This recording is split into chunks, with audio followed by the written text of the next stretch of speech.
As we look at how organisms utilize energy, which once again is one of our 7 processes of life, we're going to start here by taking a look at respiration, which is what most organisms do that are not autotrophs. This would be heterotrophs. These would be organisms that require help to get their food. So this is something heterotrophs do. And it's important to know the reactants and the products that we have in respiration.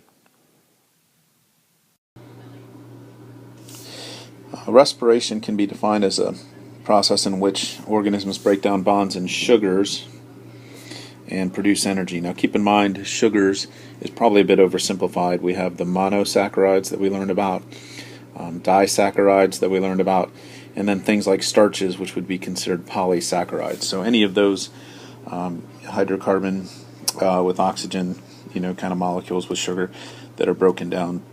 Sometimes we can even break down, fats as well. Energy is stored in ATP. That's our big molecule for energy called adenosine triphosphate. Adenosine triphosphate is essentially an adenosine diphosphate plus a phosphorus. And that extra molecule, when it's broken apart and that phosphorus is broken off of ATP, is what releases the chemical potential energy that our cells can use.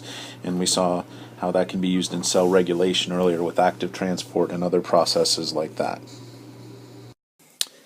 There are two main types of respiration we have. One is aerobic respiration, and that is where we use oxygen to help break down the sugars.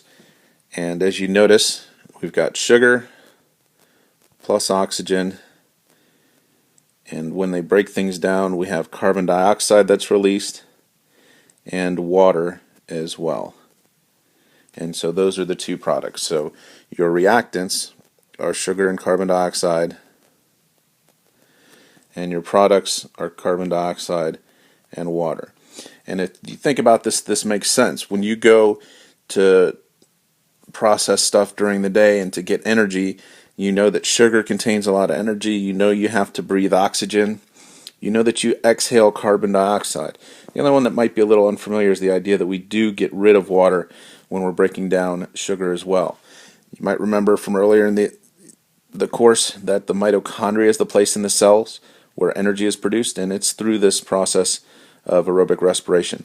Now here's a little interesting number to notice. This may not mean much to you right now, but it produces about 36 to 38 ATP molecules.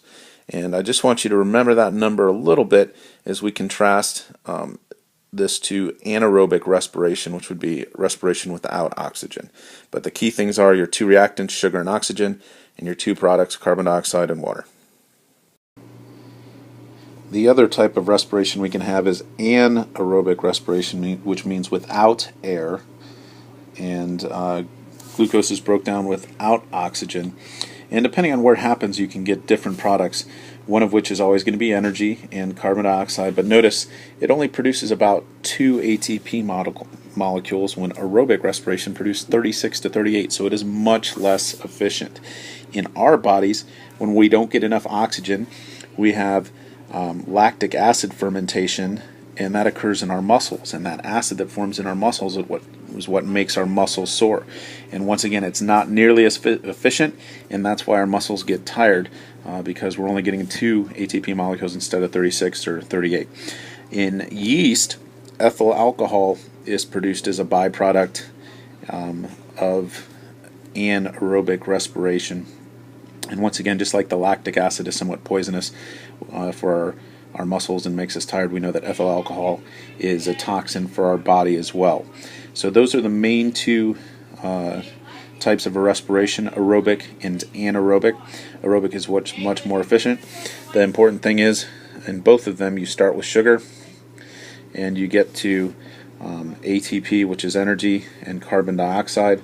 The other products may vary a little bit depending on whether you have oxygen or not, but for the most part, those are the key parts to all respiration.